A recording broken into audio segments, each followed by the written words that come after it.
The case of the franking slicer. Back during the 90s in the UK, when you're in your final years of secondary education, or you could call it your GCSE years, the schools did something called workplace experience. This was basically where you find a job where you spend 2 weeks experiencing work after you leave school. Even then, I found it pointless for many reasons. In my case, I couldn't find a job that would accept me, so the school went looking and found one for me. To make note, I wasn't the only one. The school had to help on this. Well, the school found me a placement in the office at a dedicated mechanics education school. Basically, it was a mechanics shop like any other, but where the mechanics working on your car, van, or students training for their mechanics qualifications. While I was there, I wasn't allowed to do much. Like, they didn't want me there at all. So I was given menial tasks. Deliver documents to offices next door, fetch coffee, use the franking machine, and other stuff. It was like they just volunteered me to do stuff they didn't want me to do. However, when it came down to it, it was mostly simple, easy jobs. Apart from fetching coffee from the staff kitchen, they had this little room which was called the mail room. It wasn't big. I could stand in the middle of the room and touch all 4 walls. There was a desk attached to the wall and a shelf above it with a bunch of mailing bags. The usual stuff you'd find in a mailroom of an office. In this case, there was franking machine in the middle of the desk with 2 baskets to one side used for placing mail ready for franking. One for first class postage and the other for second class. For those not in the know as to what a franking machine is, you'd have better luck looking them up, but I'll give you the footnote. When you get mail and you see in the top right printed markings instead of a postage stamp, that is where the franking machine comes in. Businesses can go to Royal Mail and bulk buy postage or whatever. I'm not exactly sure how it works. The franking machines print those postage details onto the envelopes instead of a person going through the hassle of removing postage stamps from the stamp books and making sure to stick it in the correct place on the envelope. With the machine, the job is done quickly. So down to the malicious compliance. As you have figured out, this compliance was with the franking machine. I was taught how to use the machine. It was already pre-programmed with what to print. All I had to do was select whether to print first or second class postage. Then I would slot an envelope into one side like I was swiping a bank card to pay for groceries. After the envelope enters the machine by a certain amount, the machine activates and pulls the envelope through. I soon found out that this machine had a temper. Sometimes it would take its time pulling the envelopes through. Other times it'd yank the envelope out of your hand and shoot it against the wall. Surprisingly, with an intact, properly printed frank mark. One day, I was told, "Go do the mail," and so I did. I slotted an envelope into the machine and it did its usual. However, with one new result. It had sliced open the envelope. As in, you can remove the letters, etc. from inside the envelope, like someone had just opened their mail with one of those letter opener knives. I grabbed the envelope and went to my boss. The following conversation isn't exact, but you get the idea. "Boss, what do you want? Surely you haven't finished with the mail already?" Me, "No, I've barely started." Boss, "Then go and finish it." Me, "I can't. There's a problem with the franking machine." Boss, "There's always a problem with it. Just go back and finish posting the mail." Me, "But it's slicing the envelopes open." I tried to show her the sliced envelope. Boss, ignoring the envelope, she said, "Just frank the mail, will you? Or is that too difficult of a job for someone learning how businesses work?"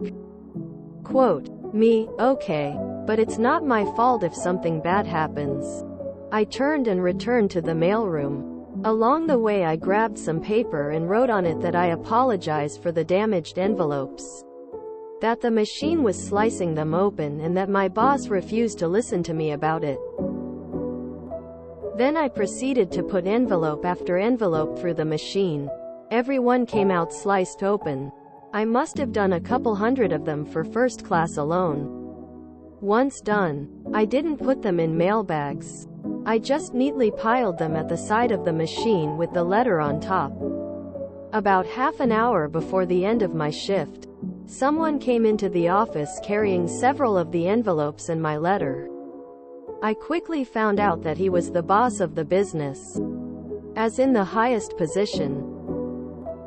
He'd apparently stepped into the mailroom with a few of his own letters for franking and found the pile. After arguing with my boss, and me being blamed for it like I was snooping into every envelope to see what I could find, so I volunteered to show what was happening.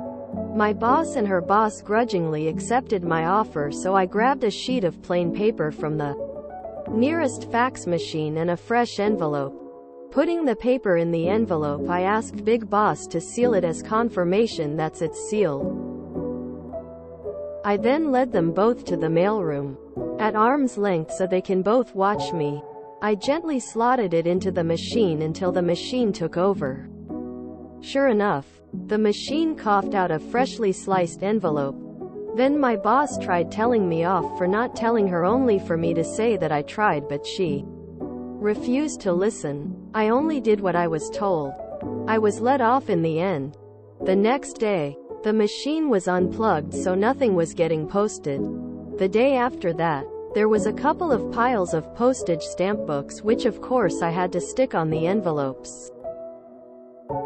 When I returned for my second week there, I was shown how to use a brand new machine. This new machine was a dream. Just imagine you had spent 10 years driving the same car until it was falling apart, and then you finally upgraded to a new car that is so new. The mileage on it was still double digits. Until I left that place, I was still given menial tasks. But my boss never ignored me again. A few years after leaving school, that business closed up shop. The building then got taken over by a big brand tire company that also did alignments, etc. As a manager, this kind of behavior always mystifies me. It's so easy to just wait 30 seconds and get pissed off at stupid after you've verified it's stupid.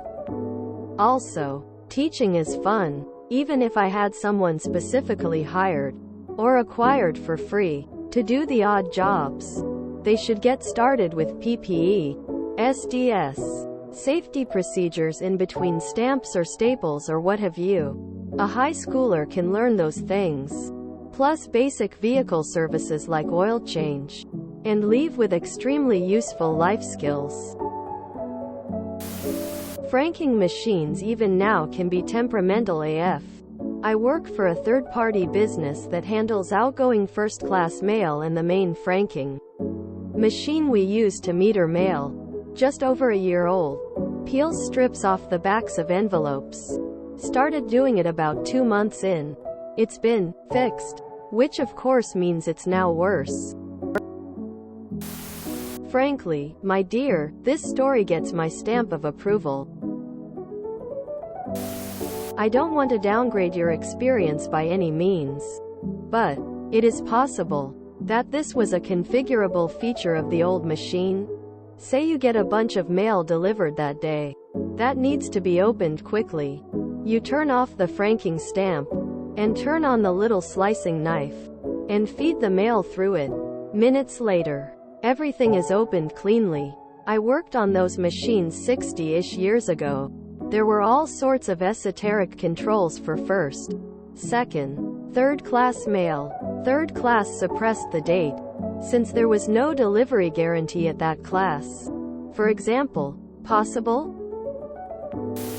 More than 30 years ago, I worked in a place with a postage meter machine, and we had to stick in the corner of the envelope, hold it while the postage was added, and pull it back out. Sounds like you worked with more efficient machines. She didn't appreciate your frank communication style. So all in all, it was a good workplace experience, since it taught you the value of doing what you're told, and the benefit of CYA. Cover your ass. Learning the additional reward for malicious compliance was just an extra value benefit. Your complaint did not get her seal of approval. While this is indeed MC, there is more to this. I found it pointless for many reasons. Such an internship is for you to figure out if you have a profound interest in a certain job, or if you already know what you want to be.